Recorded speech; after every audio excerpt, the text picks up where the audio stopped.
Yeah, time trial at 4 a.m. Since 4 a.m. 2 free conflict this week, and so wanted to get both of them in. Felt like the 2 free may be a better race for me to actually do in the meet with the people in it, so I'm gonna do 2 free tomorrow. So we did time trial tonight, and I got to race Erica, which is kind of fun. But yeah, it was progress throughout the season. It's always good to go season best, and so I was happy with it. Before we dive in, let's talk about a company I love, Swim Outlet, and their new membership program, Swim Outlet Plus. Swimmers go through a lot of gear every year. For that, the Swim Outlet Plus membership was created, and it's a no-brainer. With it, you save on every purchase, earn rewards credit toward new purchases, and there's even more perks. It's only $4.99 a year. And if you're a coach and have a team store, every swimmer on your team gets a free Swim Outlet Plus membership. See the link in the description below. Sign up today.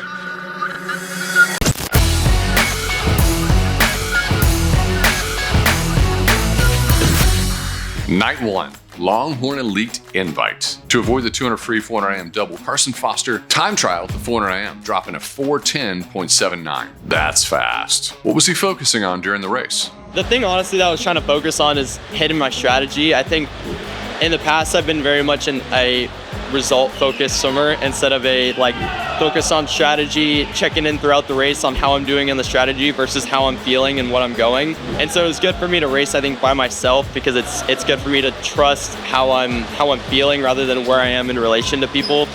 So I was really happy with it, and then all my strokes felt good. I did a 4 a.m. 2 weeks ago in practice. That was roughly the same time, and so it's always good to get the consistency of having a fastest time of the season and then doing it twice going into trials is good for my confidence going to that too. How has going pro and focusing on long course meters affected Carson's outlook heading into trials? The groundwork in terms of training has been incredible. I think the going pro and not having the college season allowed me to get a whole, I think, extra 2 blocks in, where it's I wasn't focused on resting in December. US Open, I did a little bit of a drop rest, but it was nothing like we would do for kind of the college season, and with no short course Worlds, and then did a little bit of a rest for Worlds, obviously, but then haven't rested since then. So definitely got more training under my belt this year. And then in terms of the racing, I think it's been a very solid mix of, learning through my swims, of some not very good swims, but then also having some of my best swims of my career. Some of my best freestyle races. Obviously the 143 was a big highlight for me this year, and then the way I swam in San Antonio I was very happy with it. It was confidence boosting going into the rest of the season, but then there's also been just learning what it's like going through the season as a pro and not getting that little built-in rest here or there. Carson Foster has Olympic trials experience, the toughest kind, getting third back in 2021. Does this run-up feel different? It's always going to be different, and I wish I could say that it's just another meet, but it's at the end of the day, it's everyone knows that there's a little bit more. I mean, swimming, it's awesome. We get a little bit more coverage, and there's more people watching. There's obviously a little bit more on the line in terms of an Olympic spot, but that's where I feel I've grown a lot over the last 3 years, where this time 3 years ago, I was kind of buying into the hype of, okay, this is big, I gotta be perfect, when in reality, I just have to do the same thing as I've been doing the last couple of years, and I've had some great people mentor me, and I've learned from a lot of people on how to prepare, and so I feel the most ready that I felt over the last 3 years this year. Let's get down to business. Is Carson's U.S. Olympic trial schedule set? It is not. Lineup is not set yet.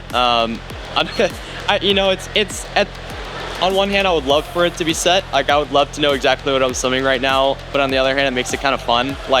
I'm very lucky and very blessed to be in a situation where I can swim what's hot, and I feel I can swim what I'm most confident in. And hopefully we have more answers after this meet. But I also have a great support system of coaches that's very smart and know me very well, and they're gonna advise me to do whatever I'm most confident in and what's feeling good in the water. So we'll decide after this meet. Carson Foster, U.S. Olympic Trials predictions.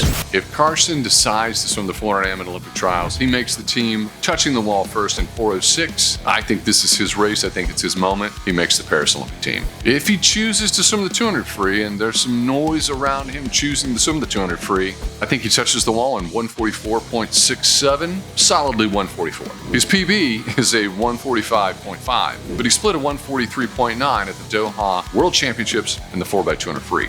Carson battles his teammate Luke Hobson to go 1-2, but I think this is Hobson's race, especially after NC2As, especially after World Champs last year. But who cares what I think? It's all about what you think. Drop your comments below.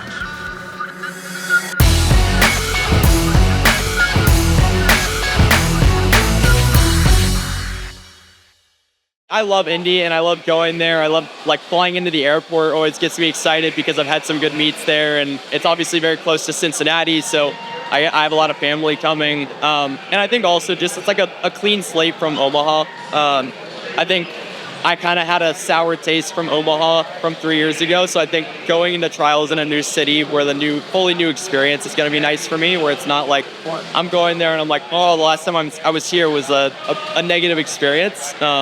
Where in this case, the last time I was in Indy was a very positive experience. I had a great meet last year at World Trials, so I'm very excited it's in Indy.